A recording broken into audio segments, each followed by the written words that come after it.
Assalamualaikum warahmatullahi wabarakatuh. Halo semua. Apa kabar kalian dalam masa karantina kesekian harinya?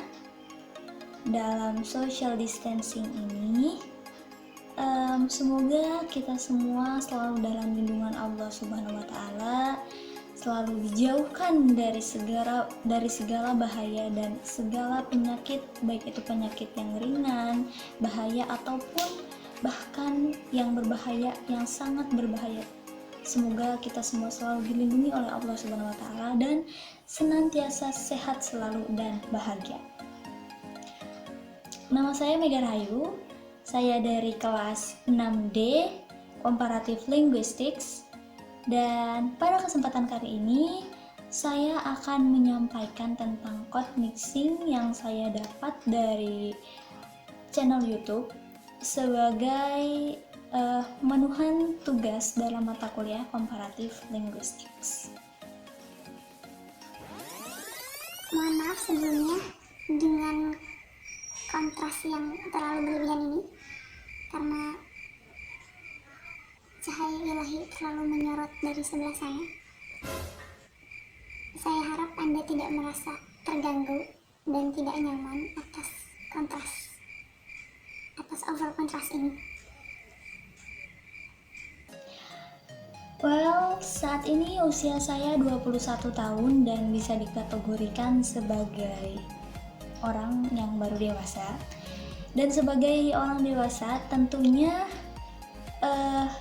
kita dalam mempelajari suatu bahasa yang baru tampaknya bukanlah suatu hal yang diminati banyak orang.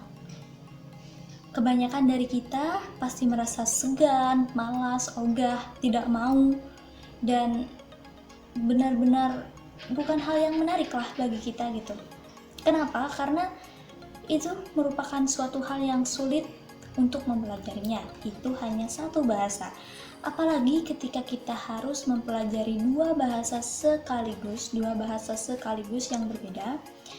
Mungkin jika diperkirakan antara 10 orang hanya akan ada 3 orang yang memilih untuk mempelajari dua bahasa tersebut.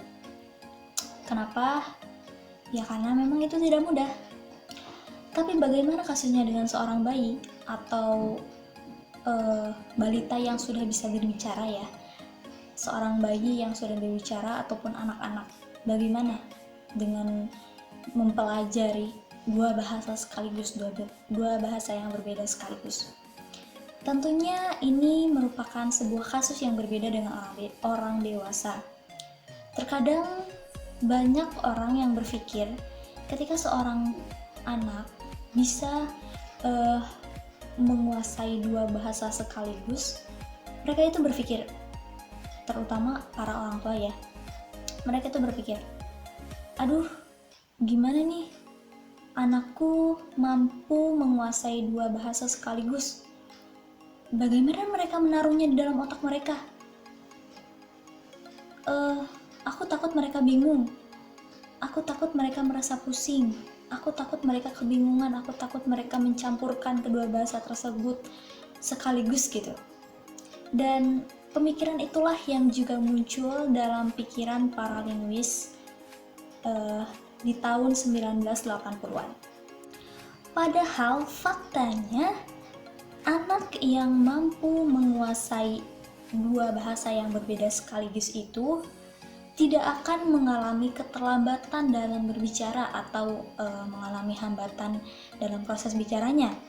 Sebab dalam otak manusia itu sudah lebih dulu memiliki program Language Acquisition Device atau LAD yang menunjukkan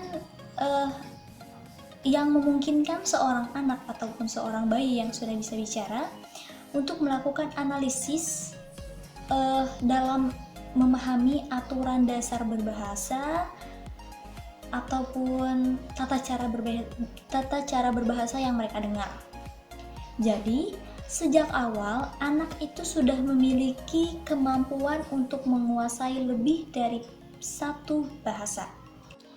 Dan istilah untuk anak yang dapat menguasai lebih dari satu bahasa atau dapat menguasai dua bahasa yang berbeda sekaligus itu disebut dengan bilingual. Contohnya seperti dapat menguasai bahasa Indonesia dan bahasa Inggris, atau mungkin bahasa Inggris dengan bahasa Arab dan bahasa lainnya. Ya pokoknya dua bahasa yang berbeda.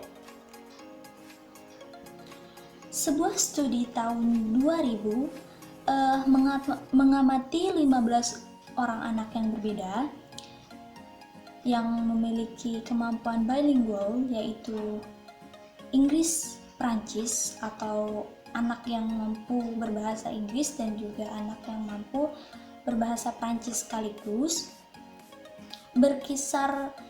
Usia mereka berkisar antara 2 tahun sampai 4 tahun. Kemudian para peneliti ingin mengetahui apakah anak-anak tersebut memiliki kesalahan dalam menempatkan negasi antara bahasa Inggris dengan bahasa Prancis, di mana negasi di dalam bahasa Inggris diletakkan sebelum verb atau sebelum kata kerja, dan di dalam bahasa Prancis sebaliknya, atau negasi tersebut diletakkan setelah kata kerja. Dan kita sebagai orang dewasa pasti berpikir, kayaknya anak-anak yang memiliki kemampuan bilingual itu pasti mengalami kesulitan. Pasti mereka mengalami masalah dalam menempatkan aturan-aturan dalam berbahasa, baik itu bahasa Inggris maupun bahasa Prancis. Misalnya dalam bahasa Inggris, negasi yang seharusnya diletakkan sebelum verb, mereka letakkan ternyata di setelah verb, dan dalam bahasa Prancis sebaliknya, yang seharusnya diletakkan setelah verb, ternyata mereka meletakkannya di sebelum verb gitu. Tapi nyatanya anak-anak itu tidak mengalami hal sedemikian rupa, berbeda dengan pemikiran orang dewasa. Mereka mampu menguasai dua bahasa yang berbeda sekaligus tanpa mengalami kebingungan dan tertukar dalam menyimpan aturan-aturan dalam berbahasa dari keduanya. Dan seorang anak ataupun balita yang sudah mampu berbicara itu, semakin muda usia mereka akan memiliki kemampuan untuk membedakan antara bunyi yang satu dengan bunyi yang lainnya, yang merupakan fonem dalam bahasa apapun di dunia ini. Dan ya, bayi itu memang seperti itu. Bayi itu sangatlah mengagumkan. Mereka itu sangat jenius, dan mungkin bisa dikatakan lebih jenius dibandingkan dengan orang dewasa. Karena kan kita itu harus berpikir, berusaha keras, tapi mereka itu memiliki kemampuan yang datang secara spontan gitu. Berbeda sekali dengan kita sebagai orang dewasa. Biasanya kita itu kehilangan kemampuan untuk membedakan suara-suara dari bahasa yang lain yang tidak kita kuasai. Misalnya saya tidak memiliki kemampuan untuk berbahasa Korea, dan ketika saya mendengar ada orang yang berbicara menggunakan bahasa Korea, tentunya saya tidak akan benar-benar sama dalam mendengar apa yang mereka ucapkan, begitu juga mengucapkan apa yang saya dengar. Dan itulah perbedaan antara anak-anak dengan orang dewasa dalam menangkap bunyi-bunyi dalam suatu bahasa yang tidak ia pahami sebelumnya. Nah, sekarang kekhawatiran orang tua yang takut anaknya ataupun bayinya akan kebingungan dalam menggunakan dua bahasa sekaligus, dan takut bahwa mereka akan menggunakannya secara tertukar antara bahasa yang satu dengan bahasa yang lainnya. Proses tersebut dinamakan sebagai code mixing. Code mixing adalah penggunaan satuan bahasa dari satu bahasa ke bahasa lain untuk memperluas gaya bahasa atau ragam bahasa. Seorang anak bilingual selain memiliki kemampuan kognitif yang lebih baik, mereka akan memiliki kemampuan personal dan sosiokultural yang lebih baik jika dibandingkan dengan anak yang memiliki kemampuan monolingual. Jadi, ketika ada seorang anak yang mampu menguasai dua bahasa sekaligus, mereka bukan hanya mampu menguasai dua bahasa tersebut, tetapi dari sisi personal dan juga sosiokultural juga, mereka itu lebih baik dibandingkan anak yang hanya mampu menguasai satu bahasa saja. Kemudian, ketika kita menjadi orang tua dan kita itu ingin memiliki anak yang memiliki kemampuan bilingual atau menguasai dua bahasa sekaligus itu, kita harus mampu menyajikan kedua bahasa tersebut dengan porsi yang sama, dengan porsi yang seimbang. Contohnya, misalnya ketika saya sudah memiliki suami dan sudah memiliki anak, saya dan suami saya berkomitmen untuk memiliki anak yang berkemampuan bilingual dengan cara mendidik mereka dan mengajarkan mereka gitu. Nah, si suami dan istri ini harus seimbang dalam memberikan kedua bahasa tersebut. Contohnya, jika suami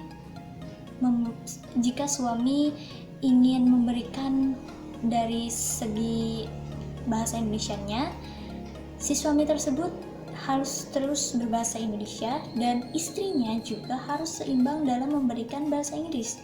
Jadi si anak itu akan menerima kedua bahasa tersebut dengan porsi yang sama.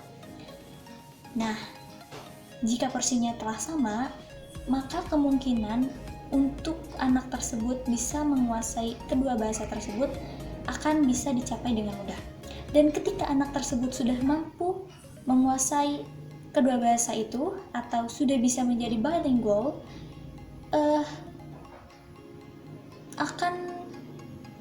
mungkin mereka itu akan mengalami kesulitan dalam memprosesnya dan mungkin akan terjadi proses code mixing tadi.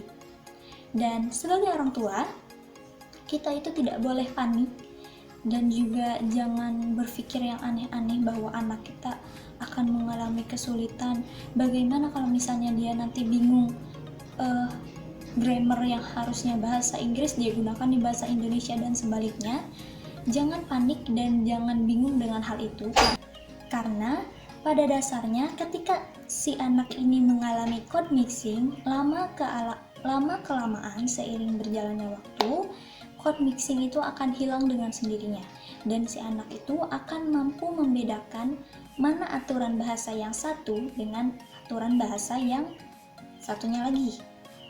Meskipun mungkin di awal-awal anak tersebut mengalami kebingungan dan terjadi code mixing, tapi si code mixing itu lama-kelamaan akan menghilang dan anak tersebut akan mampu membedakan cara penggunaan kedua bahasa yang berbeda tersebut.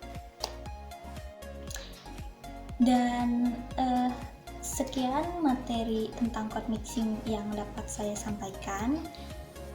Kurang lebihnya mohon maaf. Wabillahi taufiq wal hidayah. Wassalamualaikum warahmatullahi wabarakatuh.